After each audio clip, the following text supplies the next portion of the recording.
Hello everyone, ഇത് കണ്ടോ? ഇതെന്താ ഇങ്ങനെ ഇരിക്കുന്നത്? ഇത് സാമ്പാറാണോ? ഇതെന്താ ഇത്ര വെള്ളം പോലെ ഇരിക്കുന്നതെന്നാണോ? ഇത് സാമ്പാറല്ല, രസമല്ല, പുളിങ്കറിയല്ല. ഇതെന്താണെന്ന് ചോദിച്ചാൽ പപ്പുച്ചാർ. തെലങ്കാന ആന്ധ്രക്കാരുടെ സ്പെഷ്യൽ റെസിപ്പിയായ പപ്പുച്ചാർ. ഇതുണ്ടാക്കാനായിട്ട് ഒരു ഉള്ളിയും ഒരു തക്കാളിക്കയും ഇച്ചിരി പരിപ്പും ഉണ്ടെങ്കിൽ മതി.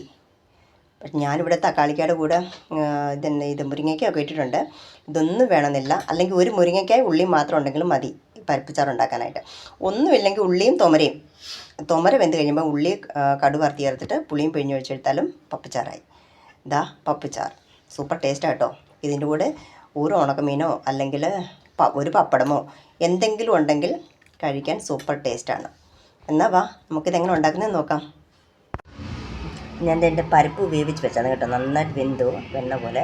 ഇപ്പോൾ പരിപ്പ് വെന്ത് കഴിയുമ്പം ഇതിലേക്ക് ഞാൻ ചേർക്കാനായിട്ട് കഷ്ണങ്ങൾ എടുത്ത് വെച്ചേക്കുന്നത് ഒരു വലിയ ഉള്ളി കേട്ടോ. ഒരു ഉള്ളി ഇതുപോലെ ഇങ്ങനെ കനം കുറഞ്ഞരിഞ്ഞതും, ഒരു തക്കാളിക്ക് അരിഞ്ഞതും, ഒരു ചെറിയ ക്യാരറ്റ് നീളത്തിലരിഞ്ഞത്, ഒരു മുരിങ്ങയ്ക്കായും, ഇച്ചിരി മിൻറ്റ് ലീവ്സ് വേണമെന്നൊന്നുമില്ല, ഉള്ളതുകൊണ്ട് ഞാൻ ഇടുന്നു. ഇട്ടില്ലെങ്കിലും കുഴപ്പമില്ല. ഇച്ചിരി കറിവേപ്പില.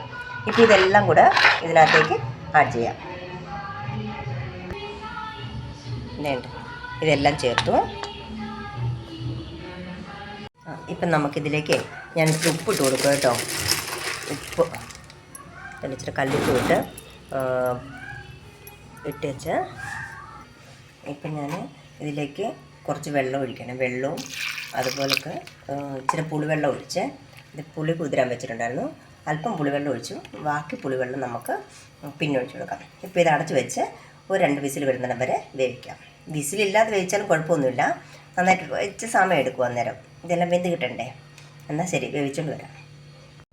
ഇതിപ്പം ഇത് വെന്ത് കേട്ടോ. നന്നായിട്ട് കൊഴുകിയല്ല ഇരിക്കുന്നത്. ഇപ്പോൾ ഈ കൊഴുത്ത ചാറിനെ നമുക്ക് ലൂസാക്കാം. വെള്ളവും ഉപ്പൊക്കെ ഇട്ട് നല്ലതായിട്ട് ലൂസാക്കി വരാം. ഞാൻ ഇപ്പം ഇത് ഇത്രത്തോളം ലൂസാക്കി കേട്ടോ. മുമ്പ് ഞാൻ ഇതിനകത്തിലൊന്നും ചേർത്തില്ല, എരിക്കൊന്നും ചേർത്തില്ല, എരി വരാൻ വേണ്ടി. സോ ഇപ്പോൾ ഒരു 4 പച്ചമുളക് കീറിയതിട്ട് കൊടുക്കുവാണേ. ഇത് തിളച്ച് വരുമ്പോഴത്തേനും ആ പച്ചമുളകിൻ്റെ ഫ്ലേവറെല്ലാം ഇറങ്ങും കേട്ടോ, എരിയൊക്കെ. ഇനിയിപ്പോൾ ഇതിവിടെ തിളക്കട്ടെ. തിളച്ച് നല്ലതായിട്ട് വെന്ത് കഴിയുമ്പോഴത്തേനും നമുക്ക് കടുക് വറുക്കാം. ഇപ്പോൾ ഇതിവിടെ കിടന്ന് തിളയ്ക്കുന്നില്ലേ? ആദ്യം തിളക്കട്ടെ. അങ്ങനെ ഇപ്പോഴത്തേനും നമുക്ക് തിളച്ച് വരുമ്പോഴത്തേനും കടുക് വറുക്കാം. ഇതിങ്ങനെ ചെറിയൊരു കുഴിയിൽ വെച്ചു, അതിൽ എണ്ണ ഒഴിച്ചു. ഇപ്പം നമുക്ക് 1 സ്പൂൺ താളിപ്പിന്, അത് കടുക് വറുക്കാൻ വയ്ക്കുന്നത് കടുക്, ജീരകം, ഉഴുന്ന് പരിപ്പ് കൂട്ടിയതും, പിന്നെ അതുപോലൊക്കെ നമ്മുടെ കടലപ്പരിപ്പും കൂടിയിട്ട് വറക്കാം. കടുക് പൊട്ടി ഇപ്പം ഇതിന് 2 പച്ചമുളക് മുറിച്ചതും, ഒരു 2-3 വെളുത്തുള്ളി അല്ലി ചതച്ചതും കൂടി ഇട്ട് കൊടുക്കുകയാണ്. അടുത്തായിട്ട് ഇതിൻ്റെ കറിവേപ്പില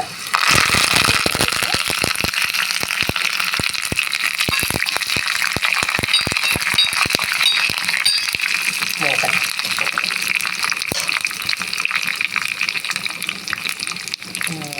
അതൊക്കെ മൂത്തില്ല. ഇപ്പം നമുക്ക് ഇച്ചിരി കായപ്പൊടി ഇട്ട് കൊടുക്കാമേ.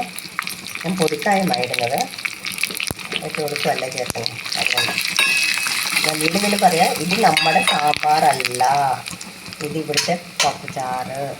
ഇനിയിപ്പം നമ്മൾ മഞ്ഞൾ ചേർത്തില്ല ഇതുവരെ, അതുകൊണ്ട് മഞ്ഞളും. നിങ്ങളൊരു പക്ഷേ പച്ചമുളകില്ല മുളക് പൊടി ചേർക്കുന്നെങ്കിൽ അതിപ്പോൾ ചേർത്ത് കൊടുക്കാമേ. അതെ, ഇതിപ്പോൾ ഒരുമാതിരി അതിൻ്റെ പച്ചമുളകൊക്കെ പോയില്ലേ. ഇനിയിപ്പം നമുക്ക് ഇത് ഈ തിളച്ച് മറിയുന്ന കറിയിലേക്ക് ചേർത്ത് കൊടുക്കാം.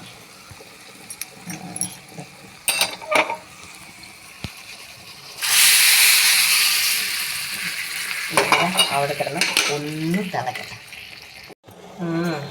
ഇതേ പപ്പുച്ചാർ തയ്യാർ. കടുക് വറുത്തില്ലേ? ഇനിയിപ്പോൾ കിടന്ന് തിളയ്ക്കുമ്പോൾ അതിൻ്റെ മണം നല്ല സൂപ്പർ ടേസ്റ്റ് കേട്ടോ.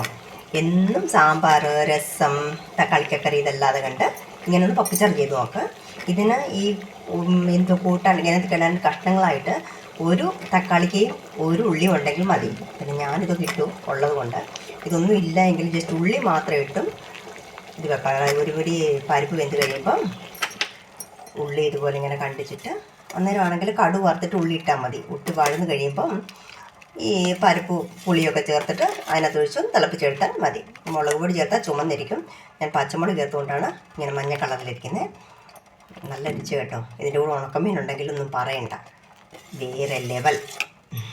ശരി എന്നാൽ അടുത്ത വീഡിയോയിൽ കാണാമേ.